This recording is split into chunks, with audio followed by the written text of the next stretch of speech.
Come on, Reg. Let's go. Yeah, yeah. I see you, Reg. I see you, Reg. Green! Green! Let's go, Reg. All right, let's go. We're going to run this one. Send me that big body. Uh-huh. Oh. Don't matter. Let's go, Vince. Run it back. Run it back.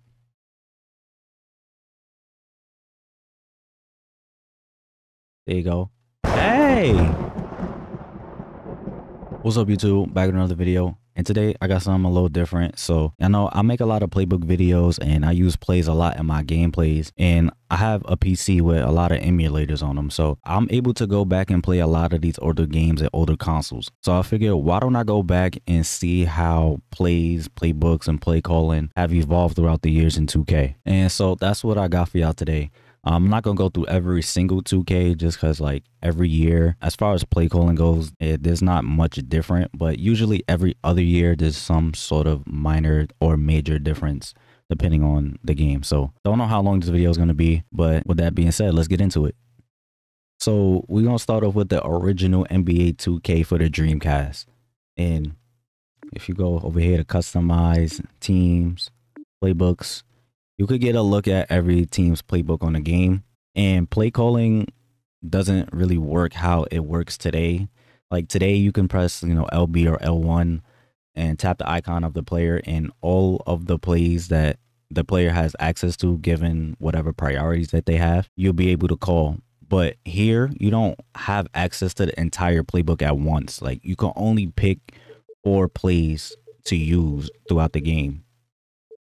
And it works kind of like quick plays. You press the play call menu and then like your plays pop up, and then you just press the button of the play that you wanted to call. And there's no play priorities in this game. So each play is designed for a specific position. Whereas nowadays, like, play priorities is more dependent on like a player's skill and like their ability to do certain things. But there are like workarounds to this. So like if you like a certain play that's only for a certain position, you can put whatever player that you want that play to be for, you could put them at that position in order to have the play be called for him. So I know the Timberwolves, they have like pretty good plays for power forwards, like this ISO mid post, or like pick and fades, and to get like some mid ranges. These plays are really good for KG, but by default he's playing small forward, so like it'll run for somebody else. But if you put KG at power forward, then the plays run for him and you can get a lot more use out of them. And each playbook has 16 plays, and the playbooks seem to be a little bit different. Like, you'll see a lot of the same plays, but you also see plays in some playbooks that you might not see somewhere else. And it seems like they really try to make each playbook kind of unique and play around the players that they have. So like the Timberwolves playbook, they have like pretty good plays for like a good, shooting power forward like KG. But, that can also post as well. But the Lakers, they have these triangle plays because, they ran a triangle offense. And this is the only team that I've seen have like these triangle plays. And they also have like mid-range ISO plays for Kobe and post-ups for Shaq. And then you have a team like the Pacers. They have some pretty good 3-point plays for somebody like Reggie Miller. So it's cool that they try to make, the playbooks a little bit unique depending on the team. And on the right, you can see the diagram of the play, but there's no play vision in this game. So there's no arrows or anything, any indicators telling you where to pass and where to go. There's no practice plays mode or scrimmage mode. So there's no way to really practice these unless you just start up a real game and practice them. So you actually gotta kind of know the play that you're running. And unlike today, you can actually save this. So if I like these plays for Reggie Miller and I don't want to keep doing this every time I boot up the game, I can just assign whatever buttons I want to whatever plays, and then I can just go here and save it, so I don't ever have to do it again. So I really wish you can do that today, because I have to set up my quick plays before every single game, which gets pretty annoying. So it's cool that you can actually save this and never really have to worry about it again.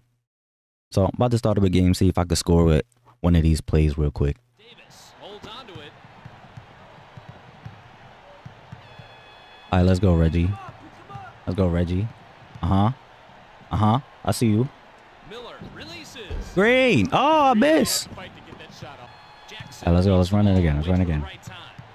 Come on, Reg. Let's go. Yeah, yeah. I see you, Reg. I see you, Reg. Green. Green. Let's go, Reg. All right. That was fun. Now on to the next one. So now we on 2K2. This was a console jump title. So we on the PS2 version, even though the Dreamcast did have a version, but the PS2 version was better. And if we go into the menu, got customized, you go to offensive plays. Every playbook seems to be the same this year though. I don't see much difference. Like every playbook has the same plays. It's just that they're assigned to different players and they're just in different orders. But yeah, the playbooks seem to be the same. With the exception being the Lakers, they're still like the only team. What happened?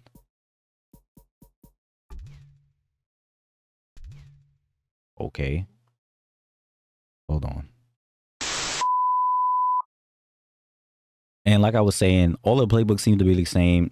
The Lakers still the only playbook that has these triangle plays, but everything else seems to be the same. Like I said, it's just the plays are assigned to different players. But again, you can still assign the plays to whoever you want, and you can also save them. This year they added scrimmage mode though, which is pretty good.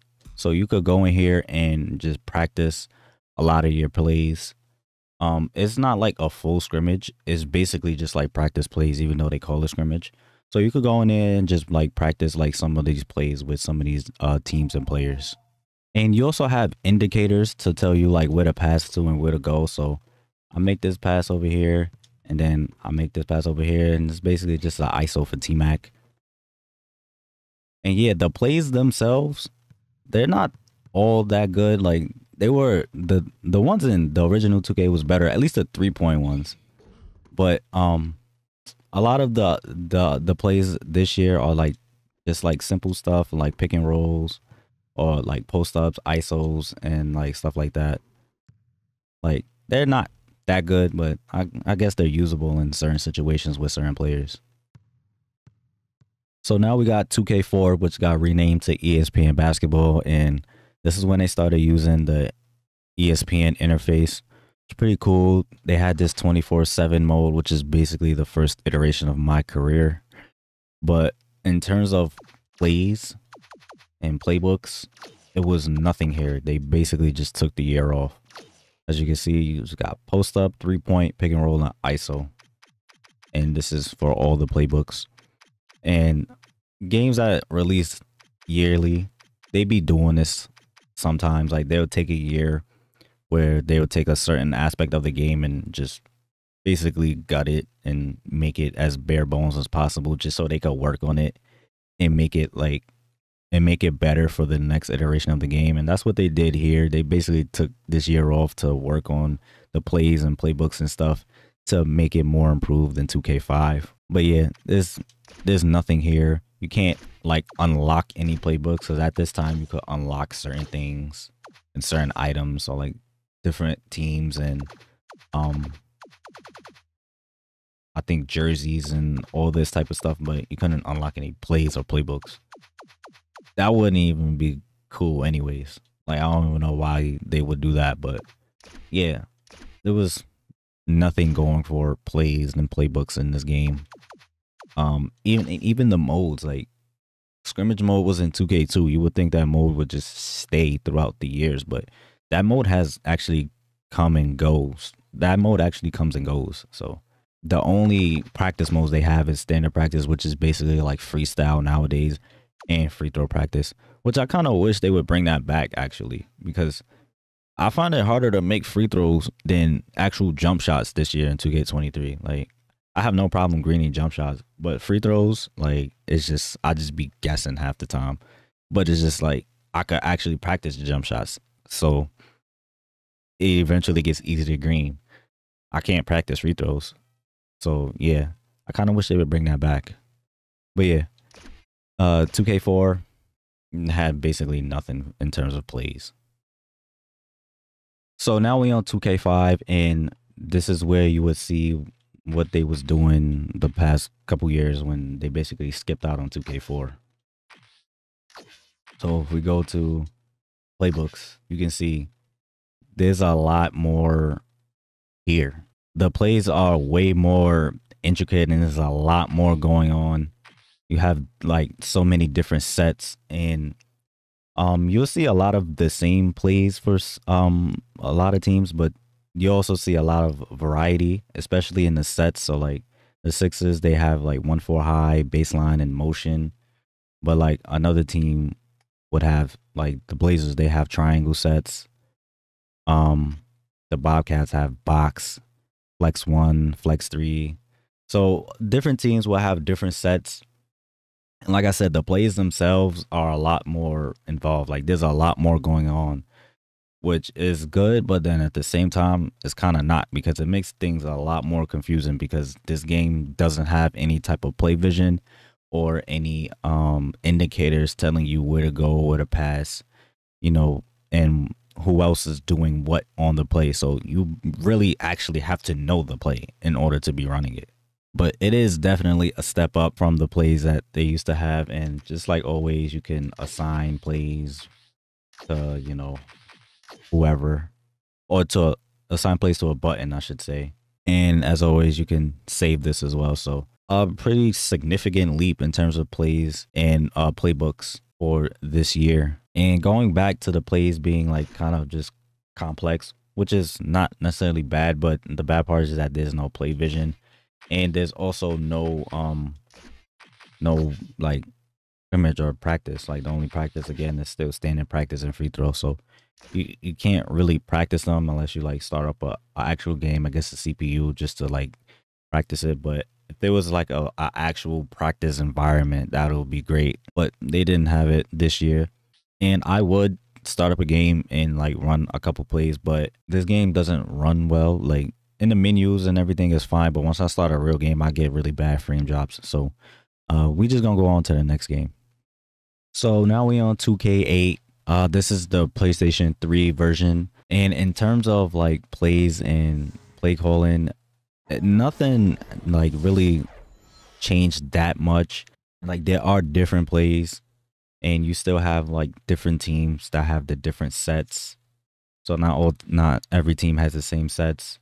And even if they do have the same set, they don't always have the same plays within that set. So like right here in the 1-4 high set, the Sixers have shooting guard wing ISO, whereas the Blazers, they have the 1-4 high set, but they don't have that play. So you'll have that situation where teams can have the same sets, but not the same plays in those sets. The big thing that happened this year, though, was they added play vision. So you can see in the diagram, it'll show you like the green dashes are where you pass, and then the other lines are where like people are running. You see people setting screens, and you'll see this on the court when you're playing games. So the play is a lot easier to follow, and you don't have to memorize the play like you did in the older 2K. Another thing they did was add more buttons to the play calling. So before you just had the 4 face buttons, but now you got the triggers and bumpers as well. So instead of only having 4 plays, now you got 8. And again, you can save these. So if you like certain plays, you could assign them certain buttons and then just save them to your profile, and they will save. And we're gonna start up a game and run a couple plays. All right, let's go, Vince. I asked him about their game plan. He said, let's get this midi. If not, we attacking the lane off the pick and roll. Like we're capable of doing, we'll give ourselves an excellent chance. Oh, good switch. But it don't matter. Hey. Here we go again, Vince. We're gonna shoot the midi right in his grill.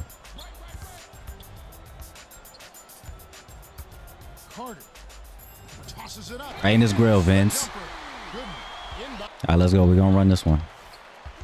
Let me that big body. Oh. Don't matter. Let's go, Vince. Let's go, Vince. We run it again. 3 minutes left in the first. Run it again, Vince. Oh yeah. ISO. He can't. Oh, he can't guard you. Hey. All right, that was fun. Moving on to the next one. So now we on 2K9, and the plays themselves have changed. A lot of the sets are like still the same, but the plays themselves have changed, and each team's playbook is a lot more unique. The plays also seem to be a lot less complex. Again, you can still, assign plays and use the face buttons and the triggers and bumpers. But the biggest thing that they did in 2K9 was, as far as plays go, they brought back the practice plays mode. So you could go in here, practice your plays.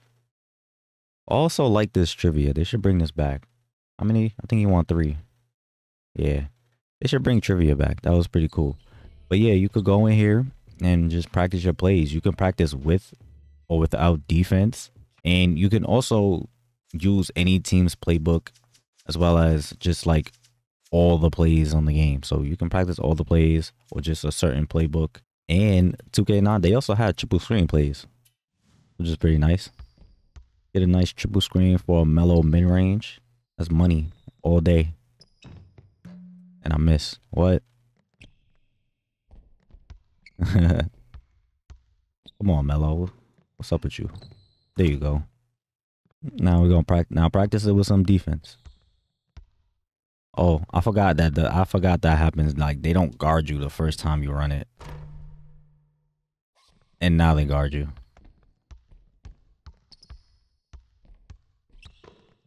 Over those, mellow. Yeah, let's go. So yeah, that was 2K9. The plays themselves are good. They're different from other teams, but the most important thing to me was that they added the practice plays back. So now we on 2K10, and things starts to change a little bit in terms of the plays. So as we see right here, you still have like point guard plays, shooting guard plays, small forward plays, but the plays aren't like designed for a specific position like they used to be. They're more so designed for the player's skill set. It just doesn't show the players. So like, this is kind of like the start of what we know today as play priorities, where a player would have certain plays available to them depending on priority, which depends on their skill set. So like, if you just go to the Bulls point guard, right? This is Derrick Rose. So he has access to like ISO plays, mid-range, backdoor cuts. Makes sense for somebody like Derrick Rose. Whereas you go to the Cavs, their point guard at this time was Mo Williams. So he has some mid-range, some threes, because he was a lot better shooter. And we go to Kobe. He has high post up, low post up, ISOs, elbow jumper. That was his game. Ray Allen has, plays that has him running off of screens. And then Paul Pierce has plays where it's post ups, ISOs, and there's 1-3. So, like I said, the plays are starting to become more tailored to a player's skill set rather than their position. And you could also swap out plays. And so right here, you got all the plays available to you. And even though it still shows the play sets, the plays are categorized by play type. So you got isolation, low post, high post, 3-point, mid-range, pick and roll. Basically what you'll see today. So the plays aren't really categorized by sets anymore. It's more so categorized by the type of play it is. And another thing they added back was scrimmage mode. So you could go into scrimmage mode and, practice your plays or just practice anything else in like a live game setting without it really being a live game. I'd be spending a lot of time in this mode, even today in 2K23. Let's run this play for Derrick Rose, see if we can get him a lob. Oh, what y'all doing? What y'all doing? No, no, no, no. Run it back, run it back.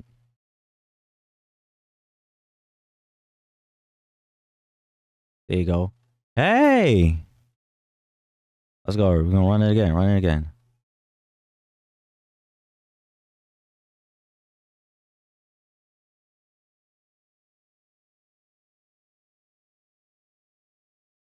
There you go. Flash! But yeah, that was 2K10. On to the next. So now we on 2K12, and this is the first year they added play priorities. So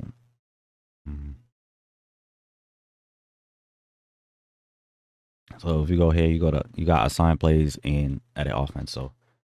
So this is a lot of what you would see today. A player's priority is really based on their skill sets, and you can actually go in and edit all of these for all the players and it'll save. So I actually gave Drew Holiday cutter priority, and I saved it, closed the game out, came back, and he still has it. So you can change around players' priorities and save a lot of this stuff. But yeah, this was the first time they added the play priorities to the game. And if you go down here to edit offense, you could edit a team's playbook. So like you could somewhat make a custom playbook for a team. Or not somewhat, like you can make a custom playbook for a team.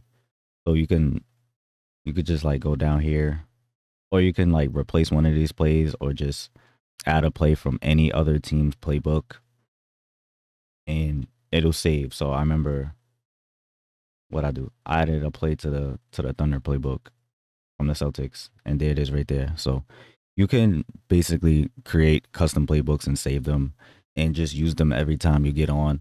I don't know if you like play online that it'll carry over, but if you're playing offline, then yeah, you can definitely like just make custom playbooks and save them. So that was pretty cool. And then once you do that, you could, go into practice and practice your plays or scrimmage.